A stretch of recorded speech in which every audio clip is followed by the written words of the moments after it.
बिस्मिल्लाहिर्रहमानिर्रहीम। अस्सलाम वालेकुम नाज़रीन, मैं हूं डॉक्टर अली और आप देख रहे हैं मेरा फेसबुक और यूट्यूब चैनल। नाज़रीन, बड़ी अहम तरीन डेवलपमेंट है, बहुत बड़ी खबर आपको देने जा रहे हैं कि इस वक्त अमेरिका और रूस आमने सामने आ गए हैं, जबकि ईरान ने भी इब्तदा कर दी है। ईरान की नाज़रीन साबरीन कमांडोज ने अमरीकी डेल्टा फोर्स को घेर लिया है। इसकी ताज़ा तरीन अपडेट्स आपके साथ हम शेयर करेंगे। और इस वक्त रशिया और अमेरिका के दरमियान काफ़ी ज़्यादा कशीदगी जो है वो शुरू हो गई है। इसकी भी डिटेल्स आप जानेंगे। वीडियो की तफसील में जाने से पहले अगर आपने हमारे इस चैनल को सब्सक्राइब नहीं किया हुआ तो आपसे गुजारिश है काइंडली इसको सब्सक्राइब कर लें और बेल आइकन को ज़रूर दबा दें ताकि हमारी आने वाली वीडियो सबसे पहले आप तक पहुंच सके। नाज़रीन, हम आपके शुक्रगुजार हैं जो आप हमारे वीलॉग्स को देखने के लिए वक्त निकालते हैं और कमेंट सेक्शन में अपनी मोहब्बतों का इजहार भी करते हैं। नाज़रीन, इस वक्त सूरत हाल जो अमरीका इस वक्त मशरक़ वस्ता के अंदर ख़ास तौर पे ईरान के ऊपर हमला करने की जो प्लानिंग कर रहा है, इसके तहत उसने अपने जदीद तरीन हथियार जो हैं वो ऑलरेडी मशरक़ वस्ता में उतार दिए हैं। लेकिन इस वक्त जो सबसे बड़ी कार्रवाई अंजाम दी गई वो अमरीका के जो डेल्टा फोर्स है उसको डिप्लॉय कर दिया गया है इराक में। इराक के बॉर्डर के ऊपर नाज़रीन जो ये फोर्स को डिप्लॉय किया गया, तो उसके बाद कुर्दिस्तान टीवी जो है उसकी जानिब से एक रिपोर्ट जारी की गई जिसमें उन्होंने कहा कि जो डेल्टा फोर्स है उसको ख़ास तौर पे इराक में कार्रवाइयाँ करने के लिए जो है उतारा गया। नाज़रीन, इराक के अंदर ईरान की जो प्रॉक्सी है वो बड़ी ज़्यादा मजबूत है। ख़ास तौर पे जो सबसे बड़ी है वो हशद शाबी है, जिसके बारे में नाज़रीन इस वक्त जो इराकी हुकूमत है उनका कहना है कि जो जितनी भी फोर्सेस हैं ख़ास तौर पे जो ईरान बैक्ड हैं वो हथियार जो है वो गवर्नमेंट के हवाले कर दें। और सूडानी जो कि उनके प्रेसिडेंट हैं, जो प्राइम मिनिस्टर हैं, वो अमेरिका के प्रेशर के अंदर है। अमेरिका की जानिब से उनको बहुत ज़्यादा प्रेशर दिया जा रहा है कि जो ईरानी हमारे याफ्ता प्रॉक्सीज हैं या ग्रुप्स हैं उनसे हथियार ले लिए जाएं। तो उन्होंने हथियार देने से इनकार कर दिया है हशद शाबी ने और दीगर जो कताइब हिजबुल्ला इनकी जानिब से। इससे पहले भी अमरीकी फ़ौजी अड्डों के ऊपर हमले किए जाते रहे और अब नाज़रीन जो साबरीन कमांडोज़ हैं, जिस तरह से ये इनकी डेल्टा फोर्स है, बिल्कुल इसी तरह से हशद शाबी के साथ मुंसलिक ये साबरीन कमांडोज़ हैं, ये इस वक्त नाज़रीन मैदान में उतारे जा चुके हैं। अमरीकी डेल्टा फोर्स और इनके दरमियान इस वक्त शदीद तरीन जो है वो नाज़रीन झड़पें सामने आ सकती हैं। किसी वक्त भी ये गैर मामूली जंग शुरू हो सकती है जो कि गुरीला वारफेयर होगी और इसमें अमेरिका जो है वो इस जंग को जीतने के काबिल नहीं रहेगा, क्योंकि ये जो साबरीन है ये मुकामी सतह पे हैं और सूडानी जो इस वक्त ईरानी प्रॉक्सीज के ऊपर जोर दे रहे हैं कि वो हथियार डालें, लेकिन अंदरूनी तौर पे वो भी इस हक में नहीं है कि अमेरिका जो है वहाँ पे अपने कदम मजबूत करे। तो अमेरिका जो है वो नाज़रीन आपको बताया कि मशरक़ वस्ता के अंदर जो सबसे बड़ा सफारत खाना भी इनका यहाँ पे इराक के अंदर मौजूद है और वहाँ पे उनकी एयरबेसिस भी हैं। अब ईरान के रास्ते में रुकावटें खड़ी करने के लिए और डेल्टा फोर्स को यहाँ पे उतारने का मकसद सिर्फ और सिर्फ यही है कि वो ईरानी हमारे याफ्ता प्रॉक्सीज जो हैं उनको यहाँ पे सरेंडर करने पे मजबूर करें। लेकिन नाज़रीन उन्होंने इनकार कर दिया है, जिसके बाद कशीदगी बढ़ते बढ़ते बड़ी ख़तरनाक हद तक पहुँच चुकी है। किसी वक्त भी को पटाखा फूटेगा तो मामलात बड़े खौफनाक हद तक ख़राब इराक के अंदर हो जाएंगे और शायद यही अमेरिका चाहता है कि वहाँ पे इस ख़राब हालात में उन्हें अपनी फ़ौज उतारने का बड़े पैमाने पे मौका मिल जाए।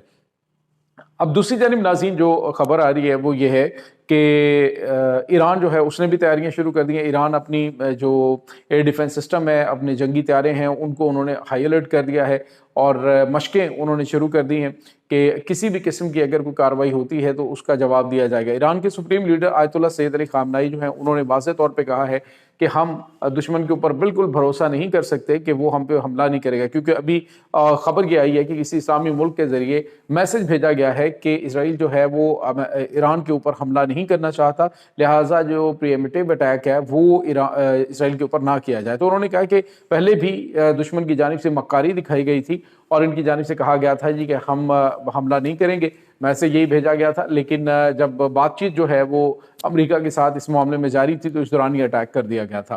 تو اس کے ساتھ ہی ایک اور بڑی اور اہم ترین ڈیولپمنٹ ناظرین ہوئی ہے وینزویلا کے اندر۔ ناظرین، امریکہ جو ہے اس نے کہا ہے جی کہ ہم چائنا اور رشیا کے جو آئل ٹینکرز ہیں اور دیگر جو ان کے وہاں پہ موجود ایسٹس ہیں ان کو سیل کریں گے۔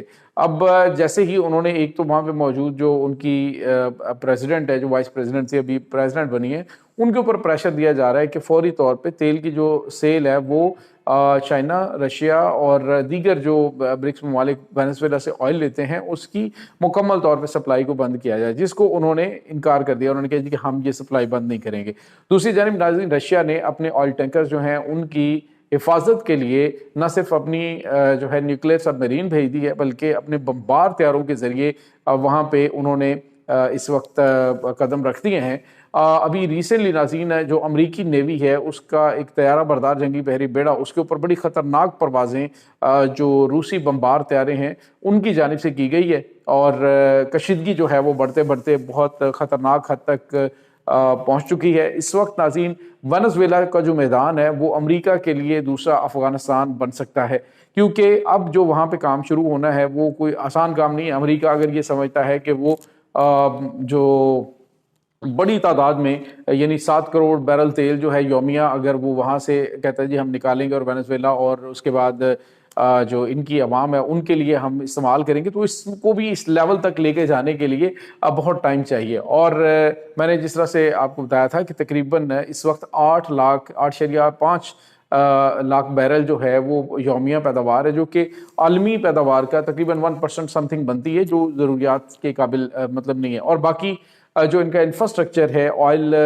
کی جو معاملات ہیں ان کو نکالنے کے لیے، دوبارہ فعال کرنے کے لیے، میں نے آپ کو یہ بھی بتایا کہ اس میں تقریباً 10 سال کا ٹائم جو ہے وہ امریکہ کو لگ سکتا ہے، اگر یہ اپنی مرضی کے مطابق جو ہے وہ نتائج وینزویلا کے آئل سے حاصل کرنا چاہتا ہے۔ لیکن ناظرین، چائنا اور رشیا اس کو بالکل بھی ایک ترنوالا کے طور پہ نہیں بننے دیں گے وینزویلا کو۔ وہاں پہ ان کی بڑی انویسٹمنٹ بھی ہے اور بڑے پیمانے پہ ان کی وہاں پہ انٹرسٹ بھی ہیں۔ اب امریکہ جو ہے ناظرین، جب وہ مشرق وسطیٰ کے اندر اور افغانستان میں بزی تھا، تو ان 10 سالوں کے دوران انہوں نے بڑا وہاں پہ اپنا اثر و رسوخ بڑھایا انویسٹمنٹ کے حوالے سے، دیگر معاملات میں۔ جنوبی امریکہ کے اندر چائنا اور رشیا بہت زیادہ اسٹرانگ ہوئے، ایران نے وہاں پہ قدم رکھے۔ اب یہ چیز جو ہے وہ امریکہ کو بالکل بھی وارے نہیں کھاتی، اس لیے انہوں نے وہاں پہ فوری طور پہ جو چائنا اور ایران کا پیچھا کرتے ہوئے وہاں پہ قدم رکھیں وینزویلا کے اندر۔ اب ناظرین، وینزویلا کا جو میدان ہے وہ تباہ کن صورتحال پیدا ہو سکتی ہے اگر امریکہ نے ان کے تیل بردار جو بحری بیڑے ہیں، ان کو، یہ آئل ٹینکرز ہیں، ان کو روکنے کی کوشش کی۔ تو دوسری جانب جو ان کی پریزیڈنٹ ہے انہوں نے بھی انکار کر دیا جی کہ ہم بالکل امریکی احکامات کو نہیں مانیں گے اور اپنی مرضی کے جو ہمارے فیصلے ہیں وہ چلیں گے۔ اور ساتھ ہی ساتھ ناظرین، یہاں پہ آپ کو یہ بتاتے چلیں کہ جو ان کی وائس پریزیڈنٹ ہے ان کے لیے 2 خطرات اس وقت موجود ہیں۔ 2 خطرات کیا ہیں کہ یا ان کو گرفتار کیا جا سکتا ہے یا پھر ان کو جو ہے وہ مار دیا جائے گا امریکنز کی جانب سے، کیونکہ وہ ڈیفینیٹلی جب انہوں نے پوری دنیا کے سامنے ان کے پریزیڈنٹ کو اٹھا لیا اور اس کے بعد اٹھا کے وہاں پہ لے گئے امریکہ کے اندر، جس طرح سے پنجرے میں بند کر کے پوری دنیا کے اندر تماشا لگایا گیا، تو اس میں معاملات جو ہے وہ ان کے لیے کافی زیادہ پریشان کن ہو سکتے ہیں۔ اب یہ اس وقت ناظرین تازہ ترین اپڈیٹس چل رہی ہیں۔ اس تمام صورتحال کے بارے میں آپ کا کیا کہنا ہے؟ کمنٹ سیکشن میں اپنے خیالات کا اظہار ضرور کیجیے گا۔ انشاءاللہ بہت جلد ملتے ہیں ایک نئی ویڈیو میں، تب تک کے لیے اپنا بہت سارا خیال رکھیے گا۔ اللہ حافظ۔